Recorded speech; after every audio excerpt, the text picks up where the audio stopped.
Shalom Bapak Ibu Saudara dikasih Tuhan. Saya nggak tahu hari ini saudara sudah merayakan Paskah yang kematian Kristus Jumat Agung yang keberapa kali saudara? Sepanjang saudara hidup. Saya berharap bahwa itu bukan cuma sekedar sebuah perayaan buat kita, tapi sungguh-sungguh mengubah kehidupan kita. Amin. Karena saya mau katakan begini, semua manusia pasti akan mati. Bahkan kita tahu bahwa di dunia ini kan banyak orang-orang besar ya, banyak tokoh-tokoh besar yang diakui. Banyak pemimpin-pemimpin agama yang diakui keberadaan mereka. Tetapi saya mau katakan begini, semua mereka mati. Tetapi tidak ada kematiannya, tidak ada kematian manusia yang lain selain Yesus Kristus yang mengubahkan hidup manusia. Sekali lagi semua orang pasti mati, semua pemimpin-pemimpin besar juga mati. Tapi tidak ada kematian manusia yang kematiannya seperti Yesus. Saya pernah mendengar ada kisah kematian seorang ibu yang rela berkorban buat anaknya, tetapi dia mati cuma buat anaknya. Ada seorang bapak, seorang ayah mungkin yang rela mati buat anaknya, atau dia rela mati buat istrinya. Tapi saya mau katakan begini, mereka mati cuma untuk 1-2 orang. Tetapi kematian Yesus Kristus untuk seluruh umat manusia. Amin. Jadi ini kematian yang agung, ini kematian yang luar biasa, yang patut dirayakan oleh orang-orang percaya. Nah, Bapak Ibu Saudara yang dikasih Tuhan, di Jumat Agung ini, saya akan mengajak kita, saya nggak akan berkhotbah cuma sekedar memberikan refleksi buat setiap kita. Karena saya nggak tahu sudah berapa banyak khotbah tentang kematian Tuhan yang kita dengar. Dan hari ini saya mau mengajak kita untuk kembali merefresh ingatan kita tentang kematian Kristus. Dan saya mau memberi temanya kuasa kematian Yesus. Saya katakan tadi semua orang bisa mati, tetapi tidak ada satu kematian yang kematiannya seperti Yesus, ada kuasa di dalam kematiannya. Nah, Bapak Ibu Saudara kasih Tuhan, coba kita lihat Kejadian pasal yang ketiga, ayat yang ke-6 sampai dengan ayat yang ke-10. Saya akan memulainya dari sini. Kejadian pasal yang ketiga, ayat 6 sampai dengan ayat yang ke-10. Demikian firman Tuhan.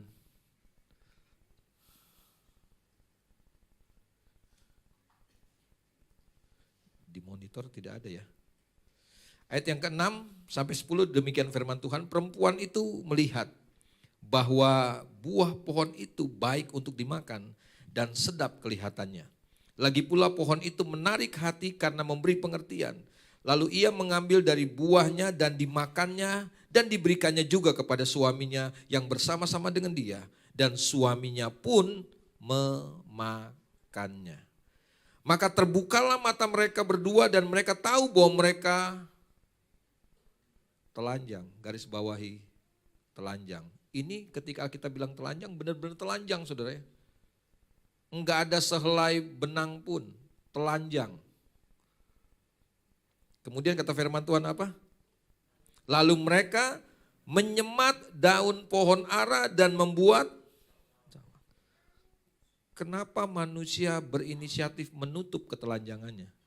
Kenapa? Malu, karena malu. Kemudian ayat yang ke-8 katakan, ketika mereka mendengar bunyi langkah Tuhan, Allah yang berjalan-jalan dalam taman itu pada waktu hari sejuk, garis bawahi, bersembunyilah manusia dan istrinya. Kenapa manusia bersembunyi? Malu dan takut. Kalau takut biasanya, iya. Karena bersembunyilah manusia dan istrinya itu terhadap Tuhan Allah di antara pohon-pohon dalam taman. Manusia selalu berusaha untuk sembunyi. Dia berpikir pohon-pohon yang banyak dalam Taman Eden itu bisa menutupi dia. Bisa membuat dia tidak terlihat. Dia lupa bahwa mata Tuhan bisa melihat. Ayat yang ke-9, tetapi Tuhan Allah memanggil manusia itu dan berfirman kepadanya, di manakah engkau? engkau. Pertanyaan di manakah engkau? Apakah Tuhan tidak tahu manusia ada di mana? Di manakah engkau? Bukan berarti Tuhan tidak tahu manusia sedang sembunyi. Tuhan tahu, cuma Tuhan maunya begini loh. Udah nggak usah sembunyi, udah nggak usah malu-malu. Muncul aja, Tuhan udah tahu semuanya kok. Tuhan bertanya kepada manusia, di manakah engkau? Ayat yang ke-10, ia menjawab, manusia menjawab. Apa? Ketika aku mendengar bahwa engkau ada dalam taman ini, aku menjadi takut. Takut itu biasa karena apa? Karena salah. Karena aku telanjang. Sebab itu aku bersembunyi. Bapak Ibu Saudara dikasih Tuhan, ketika Tuhan menjadikan manusia, Tuhan menempatkan manusia itu di Taman Eden. Bukan Taman Eden, Saudara ya, Taman Eden. Dan perhatikan baik-baik, di Taman Eden itu Tuhan menyiapkan semua yang manusia butuhkan. Jadi manusia nggak usah cari kemana-mana lagi, semuanya sudah ada di Taman Eden.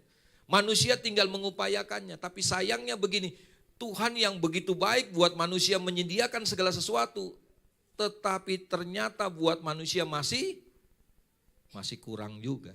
Sampai akhirnya iblis datang dan menipu manusia. Kenapa manusia tertipu sampai iblis? Karena manusia merasa masih kurang.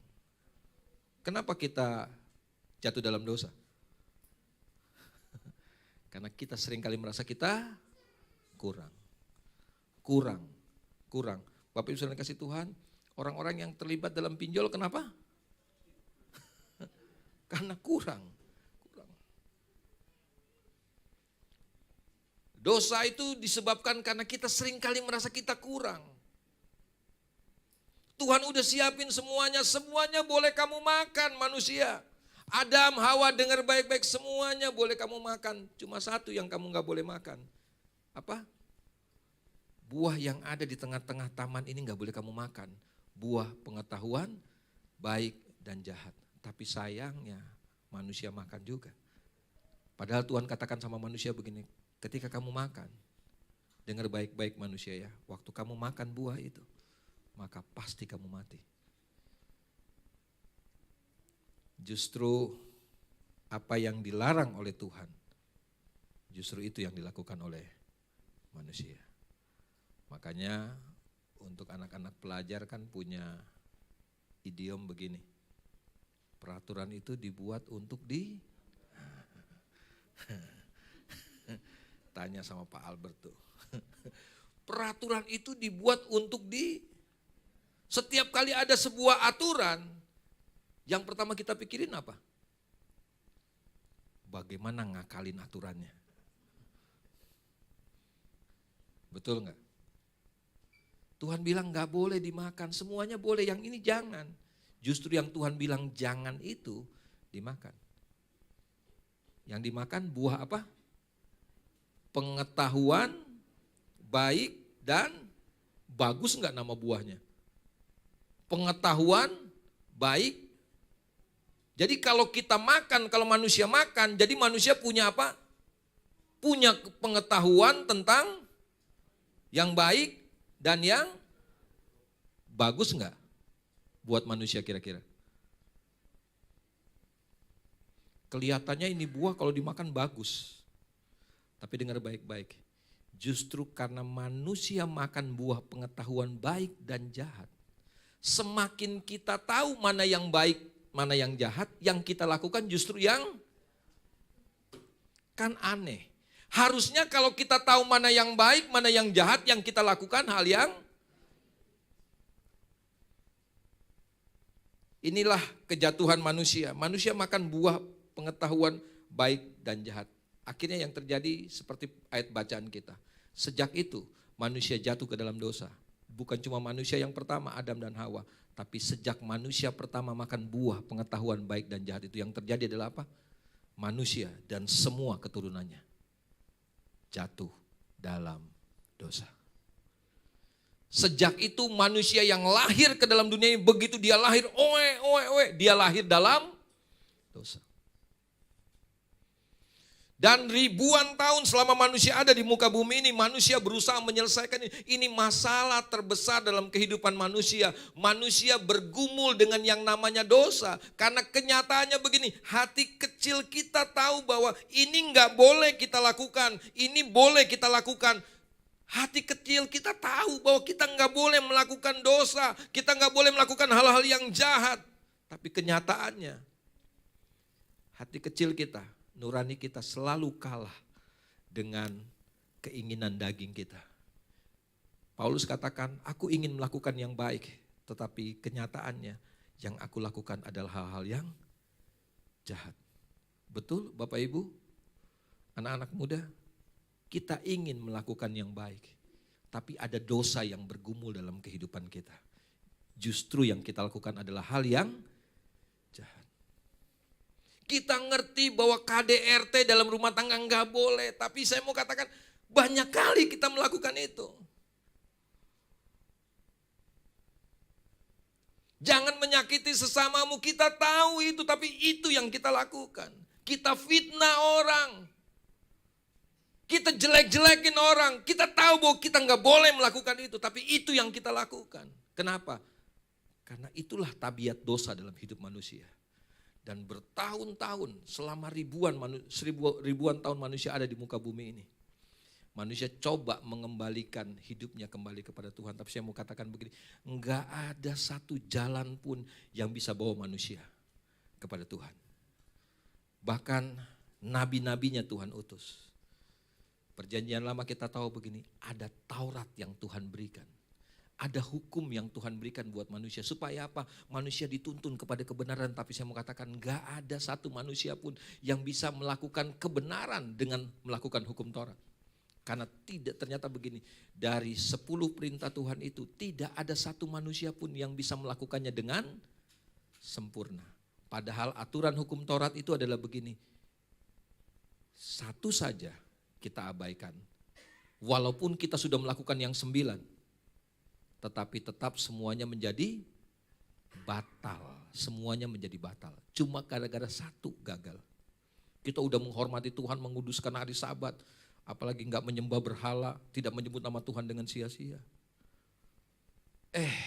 Mulut kita suka nipu. Udah hancur udah. Sekarang mulut enggak nipu Pak, tangan. Iya kan, di mana OTW? Di mana lu OTW? OTW, bener-bener OTW. Padahal baru mandi tuh udah bilang OTW. Mulut nggak bohong, tangan sekarang yang bohong. Nggak ada hukumnya ya kalau tangan ya. Bibir yang berdusta ini kan selalu Alkitab bicarain soal bibir. Sekarang Pak, bibir saya nggak berdosa, puji Tuhan Pak. Tangan saya yang belum bertobat.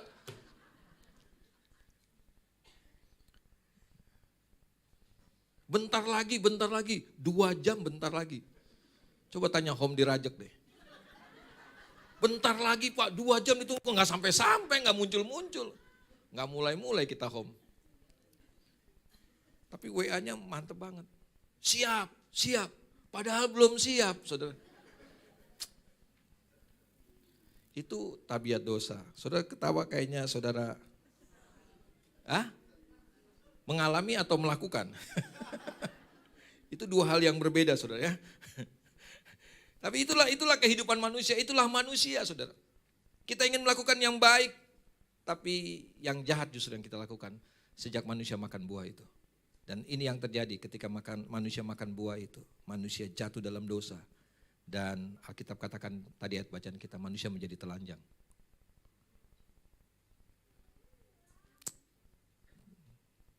Coba di multimedia. Kita akan lihat akibat dari dosa, dari Kejadian pasal yang ketiga ini. Apa yang diakibatkan oleh dosa? Ada banyak sebenarnya yang diakibatkan oleh dosa. Tapi karena kita nggak punya waktu banyak, ada 2 hal saja yang saya mau sampaikan tentang akibat dari dosa. Dan nanti kita akan belajar tentang apa yang Yesus lakukan dengan kematiannya. Yang pertama yang terjadi adalah akibat dari dosa itu sesuatu yang memalukan. Karena ketika manusia jatuh dalam dosa, yang terjadi manusia itu menjadi telanjang. Dengar baik-baik, dengar baik-baik. Saya mau katakan dosa tidak pernah membawa kehormatan. Justru dosa itu mengakibatkan sesuatu yang memalukan. Kalau dosa memberikan kehormatan, wah kita akan melakukan dosa semua di tempat umum semua. Karena ternyata hari ini saya kasih tahu, tidak ada orang yang melakukan dosa di tempat umum. Kita sembunyi, melakukannya sembunyi-sembunyi. Kalau bisa jangan ada orang yang, kenapa? Bahkan maaf sekali saudara. Yang pinjol aja malu-malu saudara. Padahal kan gak dosa, cuma pinjem kok. Apalagi kalau dipulangin gitu kan. Kenapa malu saudara? Karena sekali lagi dengar baik-baik, dosa tidak pernah menghasilkan kehormatan. Anak-anak yang melakukan dosa pasti akan sembunyi di balik orang tuanya. Orang tua ngomong, gimana keadaan kamu? Oh baik-baik semua ma, baik-baik semua pak. Kita coba sembunyikan. Suami-suami yang pulang ke rumah, sebelum sampai pintu rumah, semua chat clear. Clear chat semua. Kenapa? Karena kita takut, saudara. Kita malu kalau ketahuan, saudara. Kalau si kecil tiba-tiba datang, Pak pinjam HP-nya. Tunggu, Papa periksa dulu ya, bersihin dulu semuanya.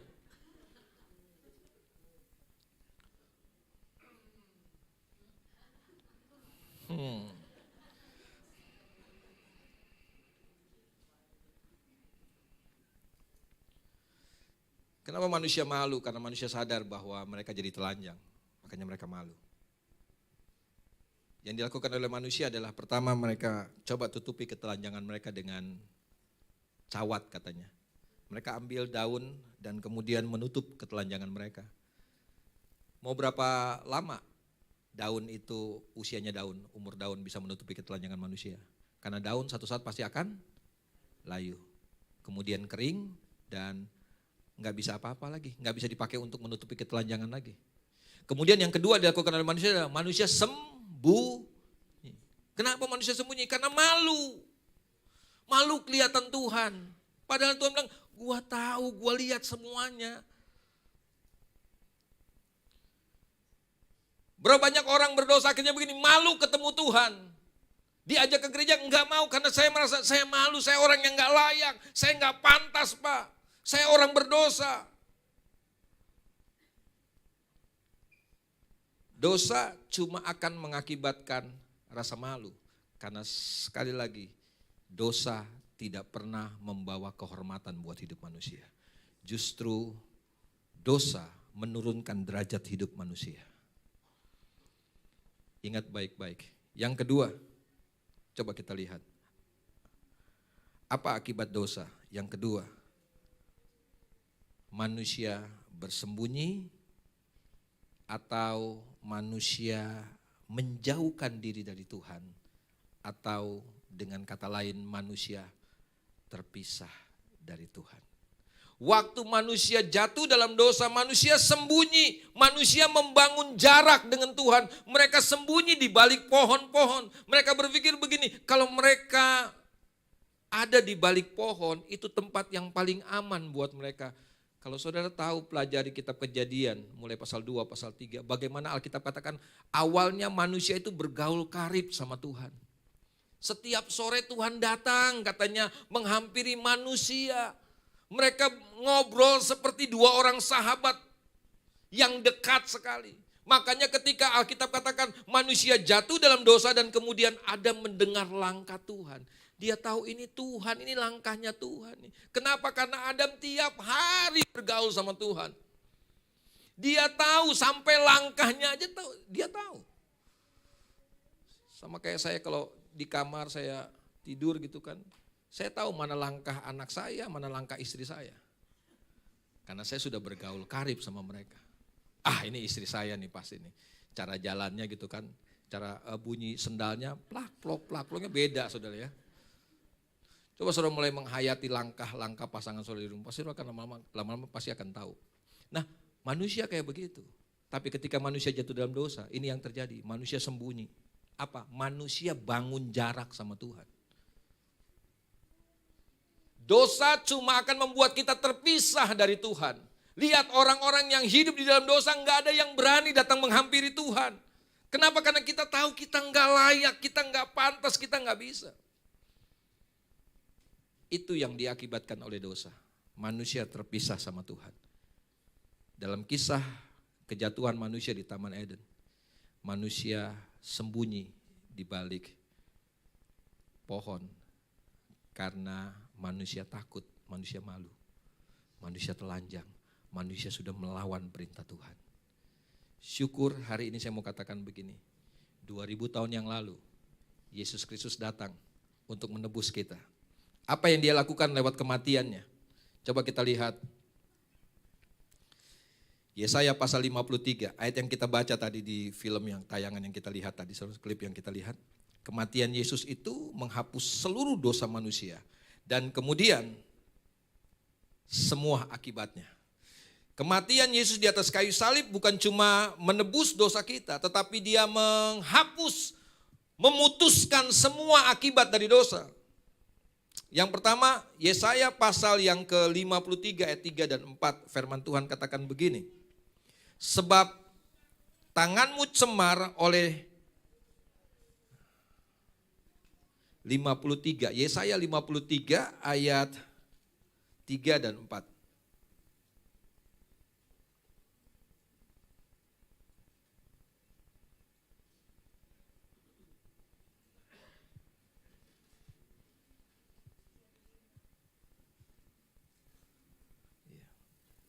Ia dihina dan dihindari orang. Seorang yang penuh kesengsaraan dan yang biasa menderita kesakitan. Ia sangat dihina sehingga orang menutup mukanya terhadap dia dan bagi kita pun ia tidak masuk hitungan. Ayat yang keempat. Tetapi sesungguhnya penyakit kitalah yang ditanggungnya dan kesengsaraan kita yang dipikulnya, padahal kita mengira dia kena tulah, dipikul dan ditindas Allah. Perhatikan baik-baik kematian Yesus. Kematian Yesus itu menanggung semua kehinaan kita. Dosa tidak pernah menghasilkan kehormatan, dosa cuma menghasilkan kehinaan. Tetapi Yesus Kristus lewat kematiannya di atas kayu salib, dia menanggung semua kehinaan itu. Kita yang harusnya dihina. Saudara tahu kematian di atas kayu salib tujuannya bukan cuma sekedar membunuh orang yang disalib, tetapi ada hal yang paling penting, kenapa orang mati disalib? Karena tujuan yang berikutnya adalah supaya orang yang disalib itu terhina.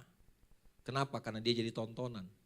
Dia biasanya ditaruhnya, disalibnya itu di atas bukit, di atas tempat yang lebih tinggi. Kemudian menjadi tontonan orang yang mundar-mandir di jalan itu akan melihat, ini nih orang berdosa. Dan saya mau katakan begini, kematian Yesus sudah mengambil semua kehinaan yang harusnya kita tanggung. Kita orang berdosa, kita yang harusnya hidupnya terhina. Kita kan suka marah kalau orang menghina kita. Sebenarnya itulah kehidupan kita. Dosa membuat kita terhina. Ada orang-orang yang begitu dibicarain dosanya dia merasa terhina. Udah gak usah ngomong-ngomong soal dosa lah. Kenapa? Karena saya malu. Jangan dibicarain terus, jangan bicarain terus. Karena saya malu. Dengar baik-baik, semua kehinaan kita karena dosa sudah ditanggung oleh kematian Yesus di atas kayu salib. Sehingga hari ini dengar baik-baik. Harusnya sebagai orang-orang yang sudah dimerdekakan, sudah diselamatkan, kita tidak lagi hidup dalam kehinaan itu. Kita hidup dalam kehormatannya Tuhan. Kita hidup dalam kemuliaannya Tuhan. Kematiannya sudah mengambil semua kehinaan yang harus ditanggung kepada kita. Harusnya kita nggak punya muka berdiri di hadapan orang banyak. Tapi Kristus sudah menebus kita. Dia sudah mati buat setiap kita. Apa yang berikutnya yang Yesus lakukan lewat kematiannya? Mazmur pasal yang ke-22. Ayat yang ke-18.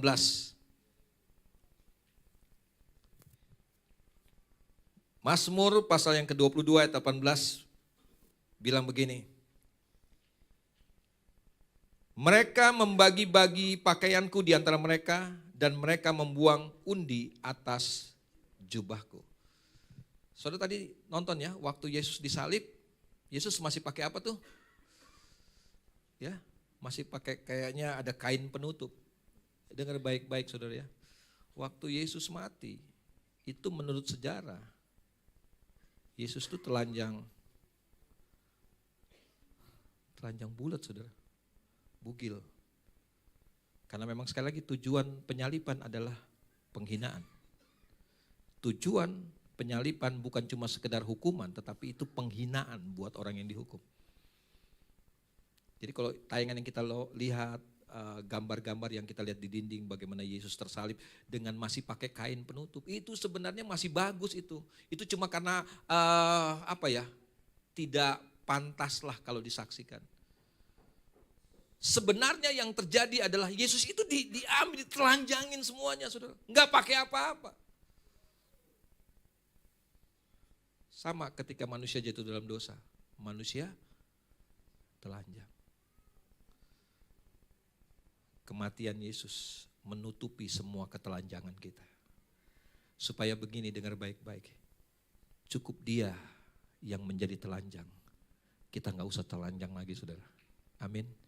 Kematiannya kan Dia menggantikan posisi kita. Harusnya kita ini orang-orang yang telanjang bulat. Gak ada yang perlu kita tutup-tutupin lagi. Gak ada yang bisa kita tutupin lagi. Tapi syukur kepada Tuhan. Kematian Yesus menutupi semua ketelanjangan kita. Amin. Kematian Yesus menutupi semua ketelanjangan kita yang diakibatkan oleh dosa. Coba kita lihat lagi apa yang Yesus lakukan dengan kematiannya. Dari Matius pasal yang ke-27 ayat yang ke-46. Ketika Yesus mati di atas kayu salib, ini yang terjadi. Matius pasal yang ke-27 ayat yang ke-46. Kira-kira jam 3 berserulah Yesus dengan suara nyaring. Eli, Eli, lama sabachthani. Artinya, Allahku, Allahku, mengapa engkau meninggalkan aku? Ketika manusia yang pertama itu jatuh dalam dosa, manusia terpisah dari Tuhan.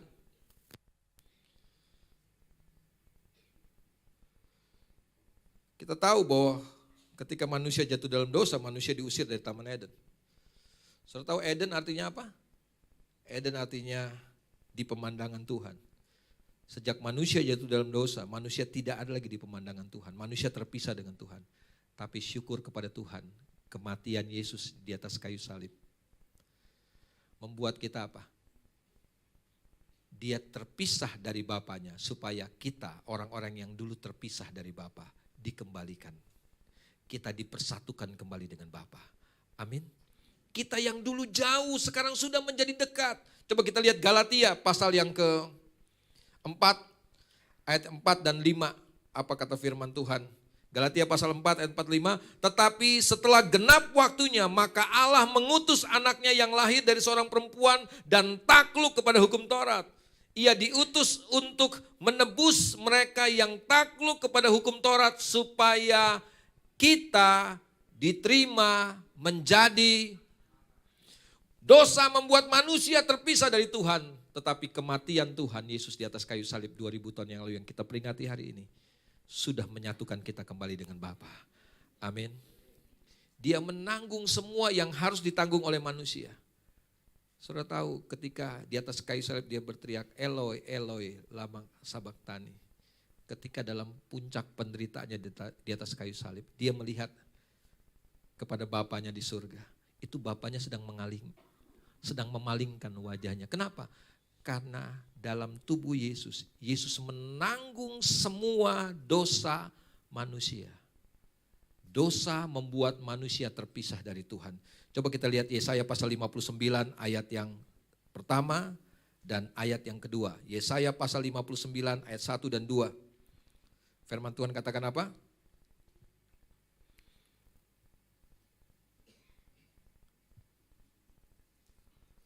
Yesaya pasal 59 ayat 1 dan 2. Sesungguhnya tangan Tuhan tidak kurang panjang untuk menyelamatkan dan pendengarannya tidak kurang tajam untuk mendengar. Ayat yang kedua demikian firman Tuhan. Tetapi yang merupakan pemisah antara kita dan Allah kita ialah segala kejahatan. Dan yang membuat dia menyembunyikan diri terhadap kamu sehingga ia tidak mendengar ialah segala dosamu. Dosa itu membuat kita terpisah dengan Tuhan karena Tuhan itu Tuhan yang kudus. Tidak ada manusia yang bisa datang menghampiri Tuhan. Karena manusia sudah jatuh dalam dosa. Semua manusia, tidak ada yang bisa menghampiri Tuhan dalam keadaan manusia sebagai orang berdosa. Tapi syukur kepada Tuhan hari ini, dalam kelemahan kita, dalam kekurangan kita. Karena Kristus sudah mati, Yesus sudah mati di atas kayu salib. Dia berteriak, Eli, Eli lama sabachthani, ya Allahku, mengapa engkau tinggalkan aku? Yesus biarkan dirinya sesaat terpisah dengan Bapa. Supaya apa?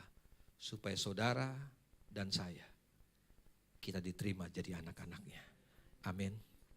Sekali lagi dosa membuat kita terpisah dari Bapa.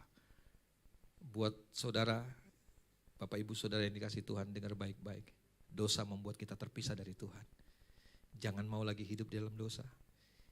Kristus sudah merdekakan kita. Yesus sudah tebus dosa kita. Dia sudah selamatkan kita. Jangan hidup dalam dosa lagi. Karena dosa membuat kita terpisah dari Tuhan. Dosa membuat kita kehilangan kehormatan. Dosa membuat kita tinggal dalam kehinaan. Dosa membuat kita jauh dari Tuhan. Hari ini, terimalah keselamatan yang Tuhan sudah beri sebagai anugerah yang besar buat setiap kita. Karena Dia sudah menanggung semuanya buat setiap kita. Kita yang harusnya menanggung kehinaan, tetapi Dia rela menanggungkannya buat setiap kita. Dia yang terpisah dari Bapa, Dia lakukan itu supaya kita diterima jadi anak-anaknya. Puji Tuhan, mari kita siapkan perjamuan kita.